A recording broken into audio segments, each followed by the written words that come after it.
et messieurs, soyez les bienvenus à notre émission Leitmotiv.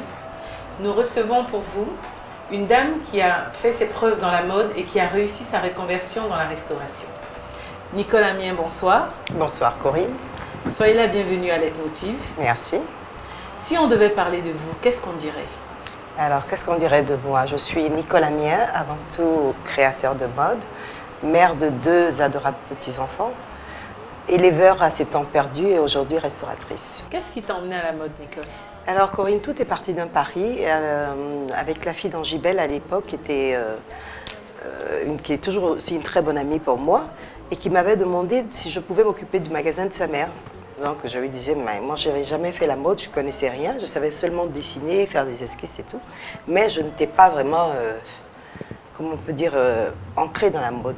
Et j'ai appris avec Angibel sur le tas, mais d'abord elle m'avait dit, Nicole, on te donne ce magasin, qu'est-ce que tu peux en faire? Moi je n'ai jamais travaillé dans la mode.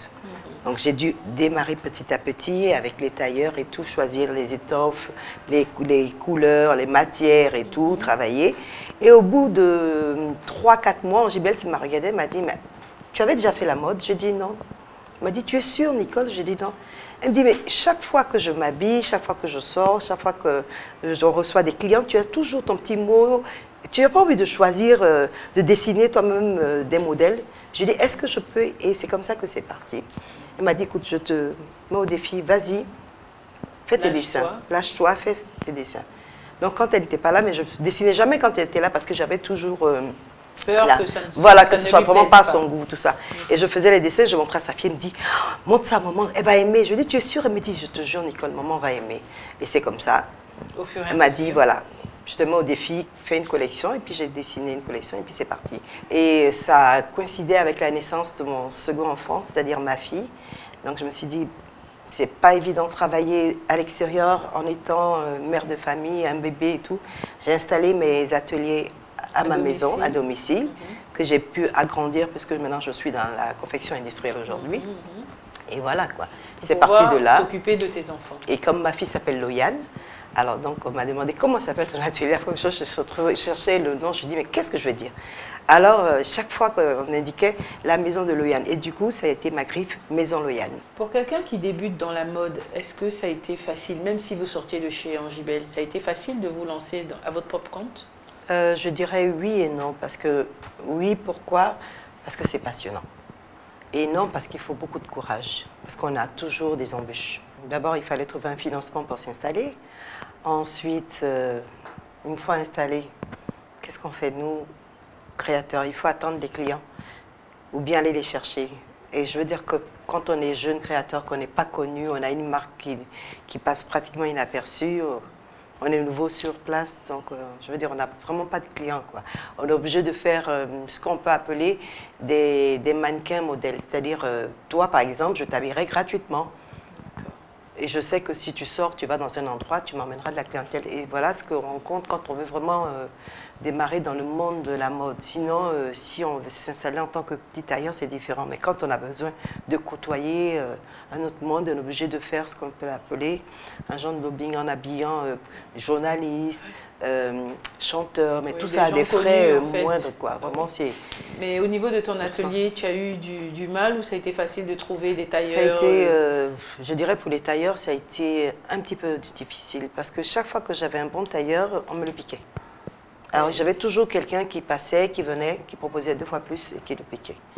Et puis j'ai appris à former les tailleurs comme je voulais, moi-même, qu'ils fassent ces vêtements en fonction de ma clientèle. Et j'ai commencé à travailler autrement sur des modèles qu'ils ne connaissaient pas réellement. C'est-à-dire, je confectionne le modèle, on le dessine ensemble, on est d'accord sur la base, on fait le tapissage. Donc là, j'ai tout sur le mannequin. Et c'est moi, à ce moment, qui dessine et qui découpe. Donc, ils ne peuvent pas reproduire mes bustiers. Sauf si le tailleur défait, pose sur le... Sinon, ce n'est pas possible. Et une fois installé, combien de temps tu as dû mettre à peu près, disons, pour te faire connaître? Oh, je dirais réellement connaître 5 ans. 5 ans, au bout de entre 3 et 5 ans, j'avais fait mon premier défilé. Le tout premier défilé, il était au bout de 3 ans. Et puis le deuxième défilé, c'était au bout de 5 ans où c'était vraiment, je pourrais dire un défilé, une collection que je présentais, et puis après, il y a une autre seconde, et puis il y a eu la concrétisation pour mes 10 ans de carrière. D'accord. Et tu as été une créatrice de mode accomplie à quel moment? Oh, je dirais que je ne suis pas encore accomplie. Hein, non, non, non, pas encore. Je pense que accomplie dans mon art, même, oui, mais je veux dire, sur le plan mondial, international, même local, je ne peux pas. Je veux dire, tant que les gens porteront toujours mes vêtements, je dirais oui. Mais je veux dire, il faut que ça dépasse ces frontières. Il ne faut pas qu'on stagne, qu'on s'arrête là en Afrique, ici, il faut qu'on aille plus loin. À ce moment-là, je dirais que je suis vraiment, ce qu'on peut dire, si par exemple, je t'habille, je dirais ça, oui, je suis vraiment accomplie. Oh, merci Nicole, merci. De rien. So fresh music, baby.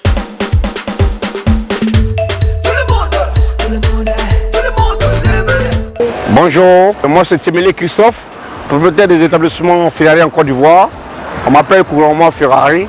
Moi j'ai passé toute vous voulez, ma vie en Europe. Je fais l'Italie, ça fait 12 ans que je suis là-bas. Alors d'abord je suis footballeur. Après l'ASEC, je me suis rendu en Europe. Là-bas j'ai essayé de jouer, ça n'a pas été facile. J'ai commencé, comme on le dit, dans le Jaguar Grouillé, à me débrouiller, à me battre. J'ai travaillé un peu à Monza où on fait la course des Ferrari. Alors je disais à mes patrons qu'un jour je vais ce nom-là le développer à travers mon pays, c'est-à-dire que les autos là-bas sont professionnels. Et Dieu merci, ça a été un rêve qui s'est réalisé. Le premier jour, ça n'a pas été, bon, je peux dire facile ou pas facile, parce que c'était déjà quelque chose d'étrange. Je n'avais jamais vu un lavage aussi professionnel. Voilà, ils étaient habitués à des petits trucs, à les tuyaux, à les salles de riz pour les voitures. Mais là, je vois des appareils à pression, des élévateurs pour laver en bas des voitures, vraiment une construction extraordinaire, des enfants en tenue Ferrari, vraiment c'était extraordinaire. Donc vraiment l'ouverture a été vraiment grandiose. Il y a eu du monde. Vraiment ce jour-là, c'était vraiment épatant. Moi, mais j'étais fier. J'étais fier parce que c'était la première fois d'avoir un auto-lavage comme ça à Yopougon. Voilà comment Yopougon a démarré.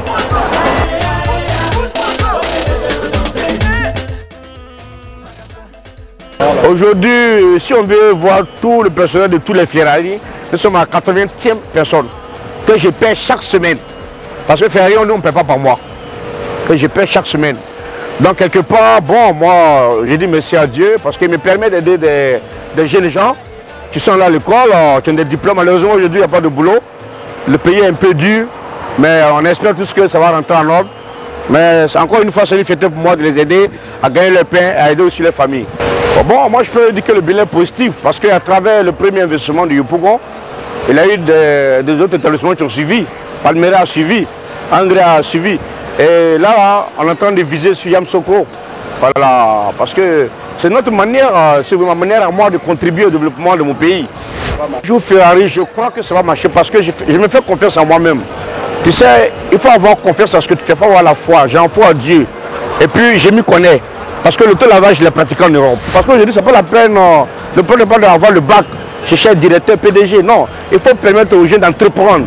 Bon, franchement, le conseil que je peux donner aux frères qui sont restés de l'autre côté, c'est de prendre le courage à deux mains, de ne pas avoir peur. C'est notre pays. Ici, comme on l'a dit, ici, c'est chaud, Garba. Là-bas, c'est différent. Là-bas, personne ne te tend la main. Moi, j'aime mon pays. L'Italie, c'est pas mon pays. Mon pays, c'est ici. Donc, il n'a qu'à accepter de revenir. Voilà, il ne faut pas avant rester, comme d'autres sont restés, ils ont vieilli, jusqu'à même, ils ne peuvent même plus revenir. Voilà. La vérité, c'est chez nous en Côte d'Ivoire. De la mode à la restauration, il y a un monde. Dis-moi un peu, est-ce que tu es partie de la mode à la restauration à cause d'une passion ou... Oula. Alors, je dirais une passion d'abord. C'est d'abord la passion qui m'a poussée. Mais avant tout, c'est ma sœur. J'ai une grande sœur qui s'appelle Suzanne, qui m'a toujours motivée pour monter un restaurant. Parce que déjà petite, je faisais à manger. Le premier plat que j'ai fait, c'était pour mon grand-père. Et le second, c'était pour mon père. Et quand j'ai vu ces deux vieux monsieur là manger avec autant d'ardeur, d'appétit, ce que je faisais, mes petits doigts, j'avais à l'époque 10 ans, je me suis dit, mais c'est pas possible. Et j'ai pris ça. J'ai commencé à... Mais c'est vrai que dans ton entourage, et c'était la passion pour moi. Et chaque fois que je recevais, voilà. Que tout le monde dit que tu fais de la bonne cuisine. D'ailleurs, merci. J'en sais quelque chose. D'accord. En tant que styliste, est-ce que la reconversion a été facile? Oh, je dirais non, pas vraiment, parce que comme je le disais au début de l'émission, Corinne, Je recevais des clientes, et en tant que mère de famille, d'enfants, je faisais la cuisine, déjà pour les enfants. Donc il fallait toujours trouver un moyen pour retenir les clientes. Tous les soirs, je recevais les clientes, je faisais toujours à manger. En plus de ce que je faisais pour les enfants, il fallait innover parce qu'on avait les mêmes clientes qui revenaient une semaine après. Il fallait toujours faire un petit truc pour les retenir plus longtemps, pour qu'elles puissent faire les essayages. Donc c'était plus ou moins facile pour moi de passer, pas vraiment de la cuisine à la restauration, mais je veux dire déjà de l'aiguille à la louche. Avec ta deuxième passion qui est la mode, tu arrives à... J'avoue qu'au début, c'était un peu difficile pour moi parce que je n'arrivais pas à associer les deux. Il fallait tout le temps dissocier parce que les heures de pointe qui me permettaient de recevoir les clientes à l'atelier, et c'est les mêmes heures où je recevais les clients ici pour l'apéritif. Et comment tu fais quand tu as des défilés? Comment tu fais pour tes collections? Comment tu fais quand tu voyages? J'ai la chance, et je pourrais dire l'avantage d'avoir une superbe assistante, Day, qui me donne un coup de main, qui est vraiment une assistante, qui a appris, comme moi, sur le tas. Et on a réussi toutes les deux à se remplacer.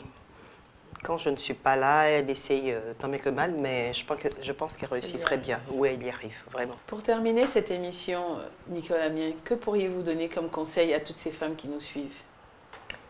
Ce que je donnerais comme conseil avant tout, c'est il faut y croire. On ne fait rien sans passion. Alors, je vais donner un exemple, je vais raconter une histoire rapidement.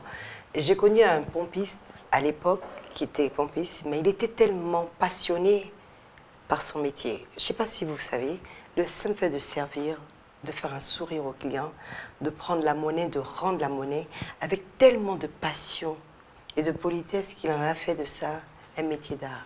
Et aujourd'hui, il a sa deuxième station de service. Donc, dans la vie, on ne réussit que quand on aime ce qu'on fait. Il ne faut pas se décourager. Dans la vie, il ne suffit pas de tomber, c'est de pouvoir se relever. Et vous n'attendez pas à marcher tout droit. C'est sûr que vous allez tomber, mais vous allez pouvoir vous relever. Merci Nicole Amiens, ça a été un plaisir de vous avoir sur notre plateau. Merci Corinne. Mesdames et messieurs, c'est tout pour aujourd'hui. Rendez-vous pour un autre numéro de Leitmotiv. Que Dieu vous garde.